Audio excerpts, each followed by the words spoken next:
Good afternoon, everyone. It's Katie Joy. As promised, here is your stream about Tana Paul. You guys, she totally got married. It's such a real relationship. It's so legit. Except it's not even legit. Because, hold on, Tana has to tell you guys something. Wait 1 second. So hey, and to everybody that's calling it fake because we rushed into it or because I don't do things traditionally, because I wanted to not do it legally, but any wedding I have, if I had 3 more fucking weddings, I really wouldn't want to do it on paper because I think that legally binding yourself to someone takes away the love. Like, it's just like, it's unnecessary. To all of the people that think it is not real and we're just putting on this show as 2 fucking sociopaths, it is real. That's all I know to tell those people. We are just fucking crazy. And that's what you can talk shit about, really.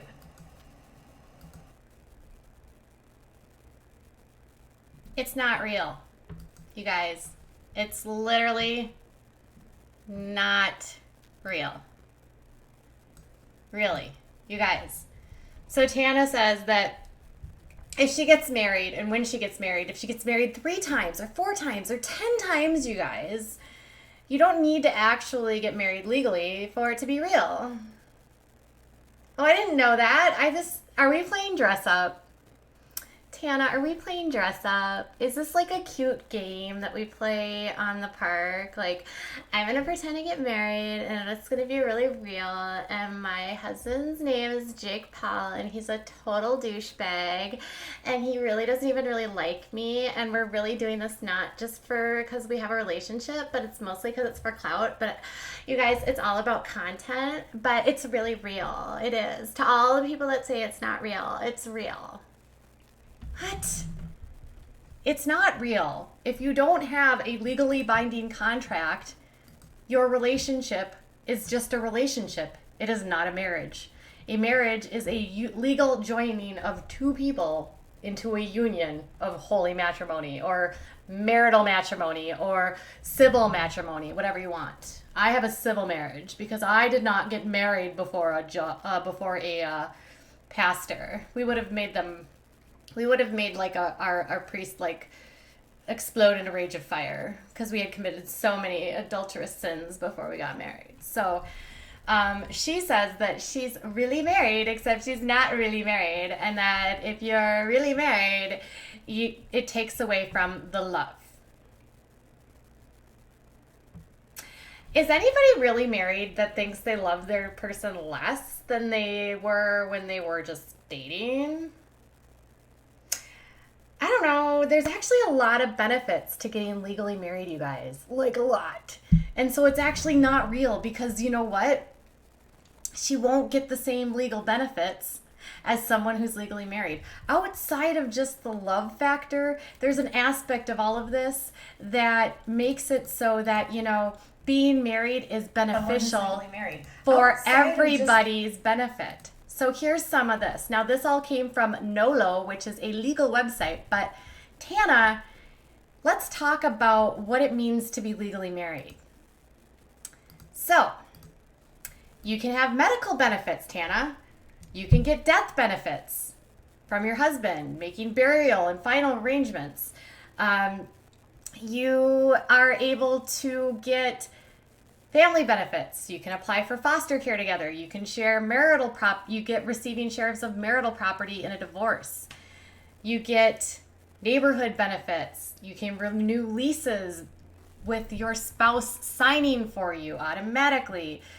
You can receive better rates for health homeowners, auto. You can get tuition discounts. You can get consumer discounts. There's tons of incentives. You can sue a third party for a wrongful death. You can claim marital communications as privilege. You can recover crime victim stuff. You can get tax benefits by joining, let me slow these down.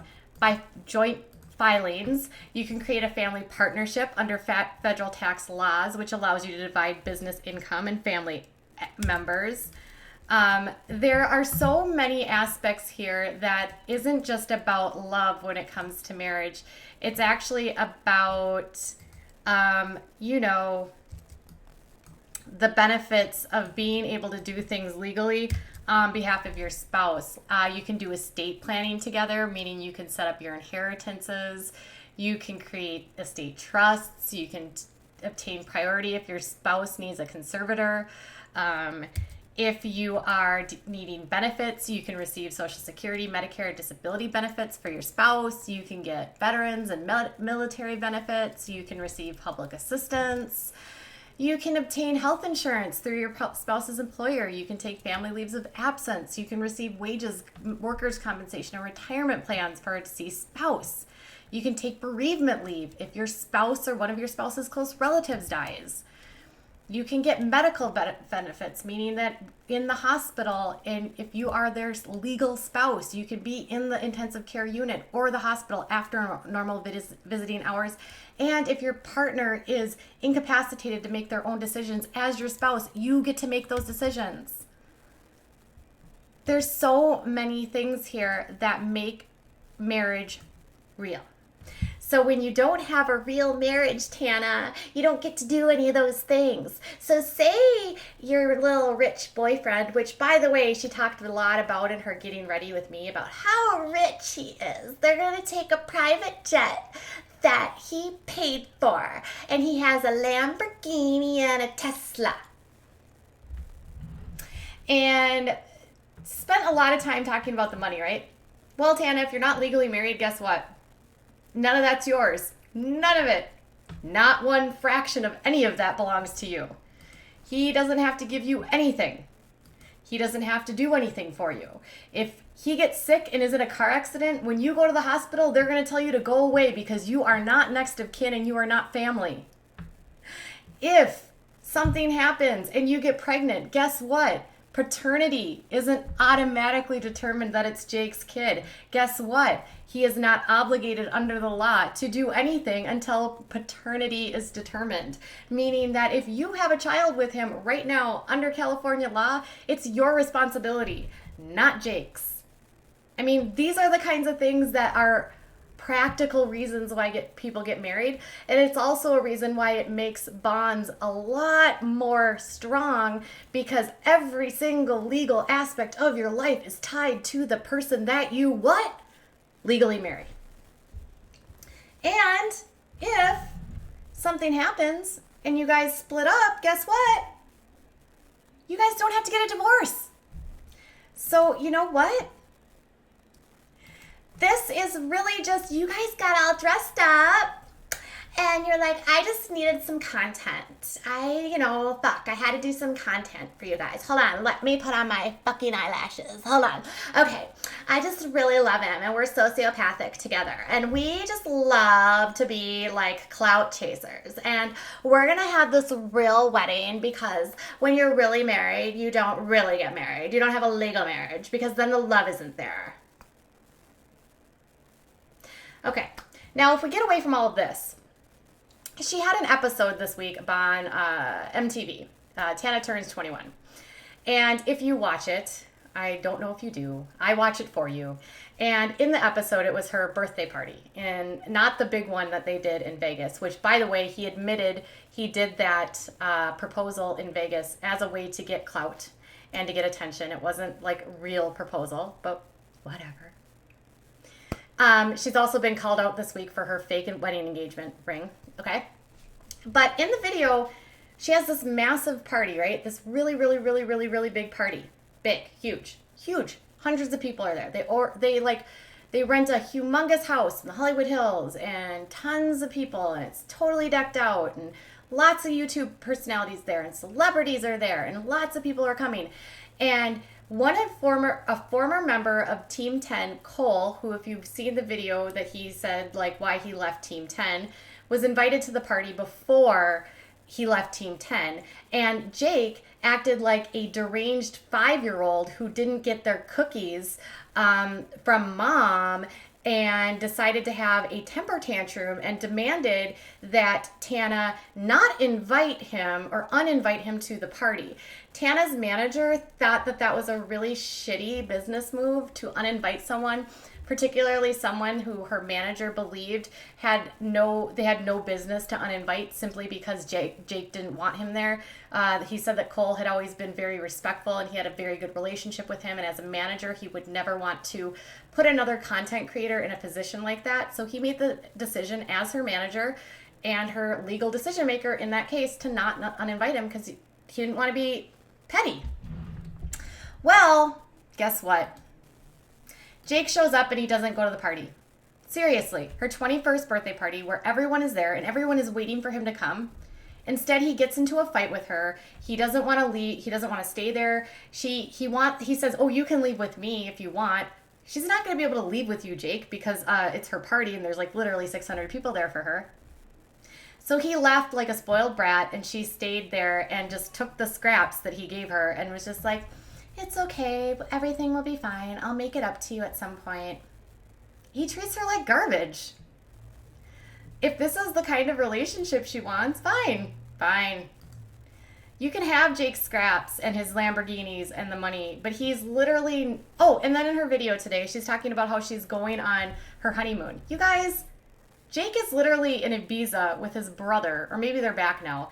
But he didn't go on, they never went on a honeymoon. She lied. She's here. She made up some bogus, like, family emergency, which never really happened. I'm sure it's just a way for her not to go on this trip. They didn't have a honeymoon. She's lying throughout the entire video about, they're going to go on this trip together and blah, blah, blah. The very next day, the night of their wedding, Page 6 reports that they left the events separately and they didn't spend the night together. I'm not even kidding. You can't make this stuff up. Oh, and by the way, by the time he proposed and by the time of her birthday party, not the first one, the second one, so after they were fiancés, they haven't even slept together. I don't know why she has to tell us this, but it's true. They have not done the Diddy, at least up to this point on her show.